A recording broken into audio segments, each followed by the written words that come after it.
Voilà, je vais passer la parole à Laurent qui va vous parler en quelques mots du règlement européen de 2012 qui est entré en application le 17 août dernier. Merci Marianne. Donc nous allons évoquer ensemble ce petit bouleversement dans le giron successoral qui est l'apparition d'un règlement européen. Je dis apparition, il a été édicté il y a 5 ans. Il rentre en vigueur depuis le 17 août de cette année. Donc on a très peu de recul sur ce nouveau dispositif. Le propos est aujourd'hui de vous en dresser le portrait, de vous faire toucher du doigt l'intérêt de ce dispositif, mais également ses limites. Alors, il y a avant tout succession internationale lorsqu'il y a un élément d'extranéité, un défunt qui habite en dehors du pays de sa nationalité ou qui possède des biens dans un autre pays que son lieu de résidence, par exemple. Dans un tel cas, on se pose la question de savoir quelle loi successorale va s'appliquer, quelle va être la répartition des biens du défunt, qui sont les ayants droit et dans quel ordre interviennent-ils. Or, cette question est différente d'un pays à l'autre. La science a pour mérite d'être universelle, le droit est très local, le fruit de l'histoire de chacun des pays au-delà des barrières de la langue. Ainsi, le droit international privé français est un droit dualiste qui considère comme critère de rattachement à la loi successorale la loi du dernier domicile du défunt, et ce, quelle que soit la nationalité du défunt. Dualiste, pourquoi? Parce que la loi, si le défunt habite en France, la loi française va s'appliquer à l'ensemble de son patrimoine mobilier, c'est-à-dire l'ensemble de ses meubles meublants, mais le mobilier englobe et surtout les actifs financiers, mais la loi va également considérer que les immeubles, les biens immobiliers que sont les terrains, les maisons, appartements, sont gouvernés non pas par la loi française, loi du dernier domicile, sauf à ce qu'il s'agisse évidemment de biens en France, mais par la loi des pays dans lesquels ces biens se trouvent. Ce qui nous rend la tâche pas toujours aisée, puisque un défunt domicilié en France qui a des biens éparpillés à travers le monde va devoir respecter plusieurs lois différentes, qui, il faut bien dire, n'est pas forcément contenue par le notaire qui a déjà beaucoup de mal à connaître la loi de son propre pays. Alors la loi de ses voisins, c'est encore plus compliqué. D'autres pays, l'Espagne, également l'Allemagne, le Danemark, l'Italie, le Portugal, pour signaler des voisins immédiats, eux ont comme critère de rattachement, non pas pour les biens immobiliers, leur lieu de situation et les biens meubles, le lieu de résidence du défunt, mais ont un critère de rattachement qui est la nationalité. Ainsi, un Espagnol qui décède aujourd'hui en France, où il est domicilié, c'est au titre de la loi française, si on appréhende le sujet par la loi française va régler l'ensemble de sa succession, à l'exception des biens immobiliers que ce citoyen espagnol mais résident français pourrait avoir à travers le monde. Alors que la loi espagnole, sa loi nationale, considère que c'est au contraire la loi espagnole qui doit régir l'ensemble de la succession. On est donc en matière de conflit de loi, et pour autant que les héritiers se disputent sur leur qualité et leur proportion, vous voyez bien que ceci peut encombrer quelque peu les tribunaux par des procédures, si ce n'est longues, en tout état de cause, assez onéreuses. Donc l'ambition du règlement européen qui entre en vigueur, alors l'entrée en vigueur, c'est le décès. Il va s'appliquer aux personnes dont le décès est survenu et surviendra à compter du 17 août dernier 2015. La règle fondamentale du règlement européen, pour éviter les litiges et pour simplifier les règlements de succession qui ont cet élément d'extranéité, c'est l'application d'une loi unique. Alors, quand on dit loi unique, c'est une loi qui s'applique à l'ensemble du patrimoine successoral, immobilier ou mobilier, quel que soit son lieu de conservation. Et le critère voulu par ce règlement européen est un critère lié à la résidence habituelle du défunt. Dans notre cas, le cas franco-espagnol cet espagnol vivant en France. C'est donc la loi française qui aura vocation à s'appliquer sur l'ensemble de la succession, puisque ce citoyen espagnol résidait en France. L'idée, c'est donc d'éviter le morcellement des successions et faire en sorte qu'une même loi s'applique à l'ensemble d'un même dossier. 25 États ont ratifié cette convention. Nous avons l'ensemble ou quasi des États formant l'Union européenne, à l'exclusion de nos amis outre-Manche et du Danemark, qui sont considérés comme des États tiers à la convention, pas des États hostiles, mais j'y reviendrai, et qui ont la possibilité, à tout moment, en levant une option, de réintégrer le giron de cette convention. Alors attention, la convention, ce règlement n'est pas un règlement d'intégration juridique. Chaque pays conserve son corpus juridique. Je vous ai détaillé aussi simplement que ces matières complexes le permettent, le dispositif français du Code civil qui hérite et à quelle proportion. Mais ce règlement européen ne vient en rien changer la loi française dans son contenu, elle vient simplement, cette convention, fixer la règle du jeu lorsque dans la succession se trouvent des éléments d'extranéité. Il faut comprendre aussi que si une loi étrangère venait à s'appliquer à une succession ouverte en France, les droits du conjoint survivant, les droits des enfants et autres héritiers peuvent, dans leur contenu, être de manière significative modifiés. Donc ça a quand même un impact sur notre droit local. Il a été mis en place parallèlement à cette convention un outil qui a été jugé utile par la France et ses voisins, le certificat successoral européen. Aujourd'hui, une succession qui s'ouvre dans un pays mais qui voit des actifs devoir être traités sur des États voisins souffre d'une première difficulté, c'est la capacité pour les héritiers de se faire reconnaître comme tels. Et donc a été mis en place une espèce de passeport européen, c'est-à-dire un acte normalisé qui doit permettre à son titulaire de pouvoir, s'il a des biens et une succession ouverte en France, mais des biens en Allemagne ou en Belgique, de se présenter et avec ce visa européen, de pouvoir avoir tout de suite les droits attachés à l'héritier. Très important. Alors, ce principe, c'est donc la résidence du défunt, mais elle subit, comme toute convention, comme toute règle de droit, des exceptions, lorsqu'il s'avère que la notion de résidence habituelle est inadaptée à la situation. Et donc, le règlement prévoit en alternative le choix de la loi qui présente un lien, avec laquelle le défunt présente un lien étroit et stable.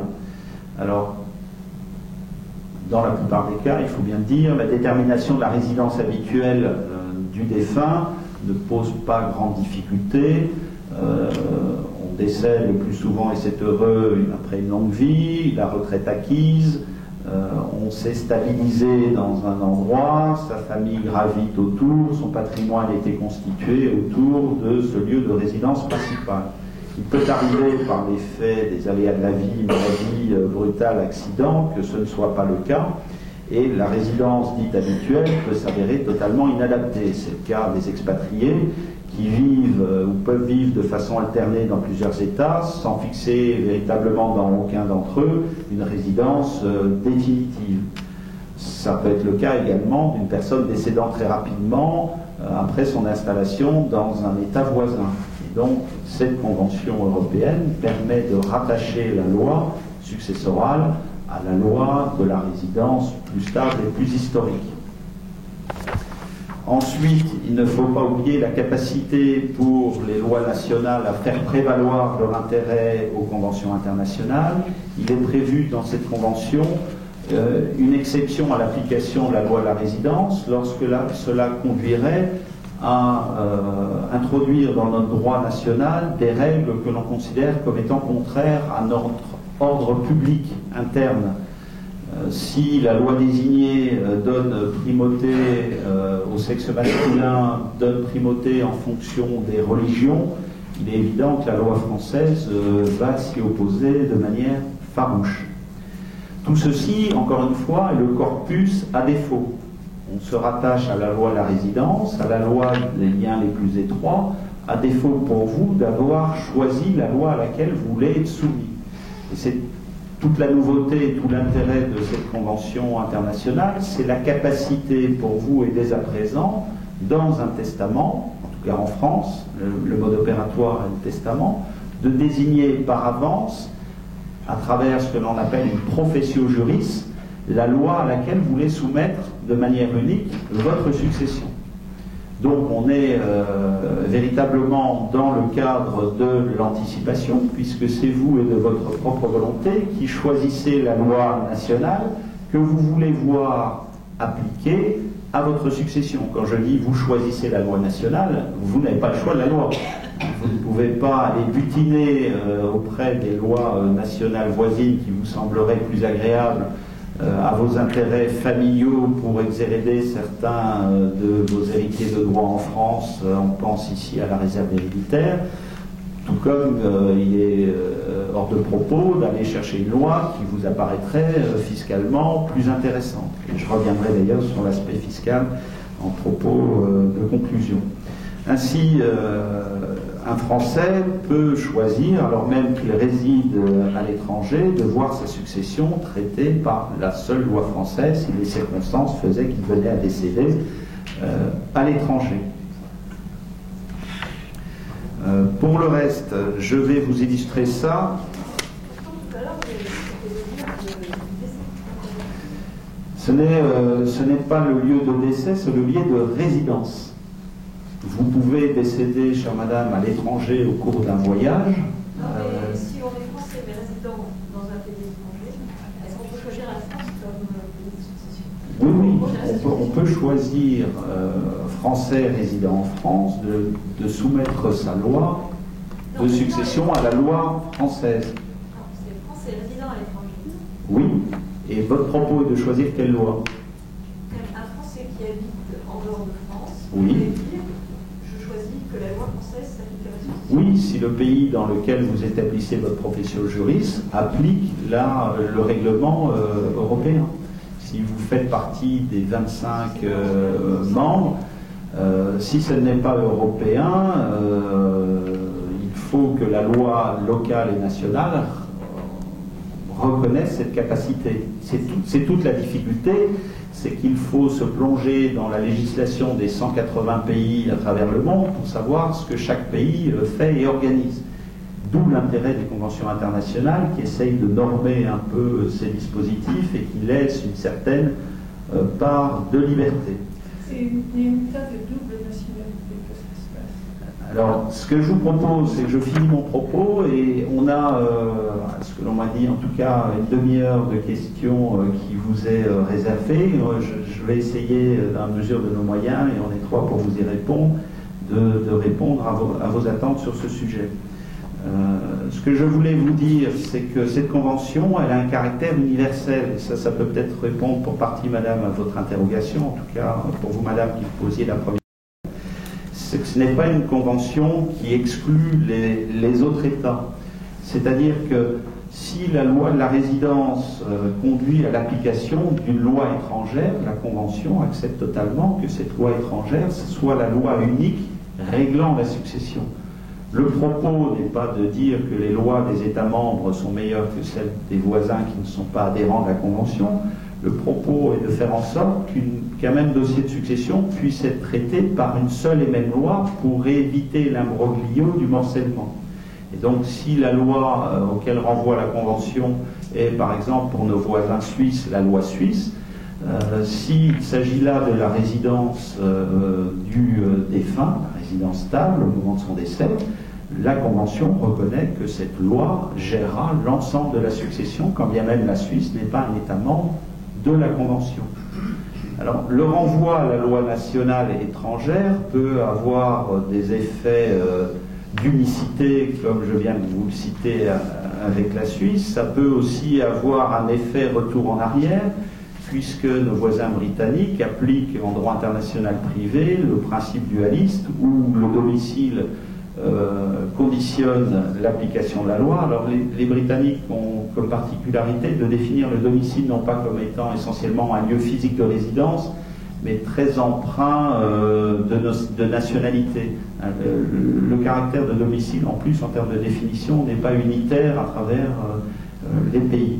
Et la loi britannique, elle renvoie aux lois nationales pour les biens immobiliers et considère, si la personne décédée est domiciliée en Grande-Bretagne, que la succession mobilière sera réglée par la loi nationale britannique. Ce que je voulais vous dire aussi, c'est que il s'agit d'une convention internationale mais à contours limités, puisque 25 ont adhéré, 3 au sein de l'Union non, que sont le Royaume-Uni, l'Irlande et le Danemark.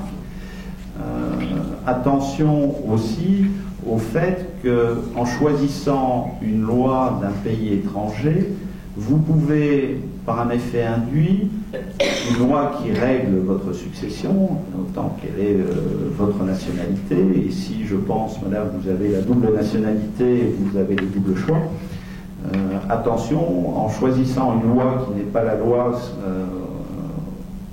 avec laquelle vous avez fait antérieurement, qui des donations aux derniers vivants, j'en parlais tout à l'heure, des donations partage, certains pays ne reconnaissent pas la validité juridique de ce type de contrat.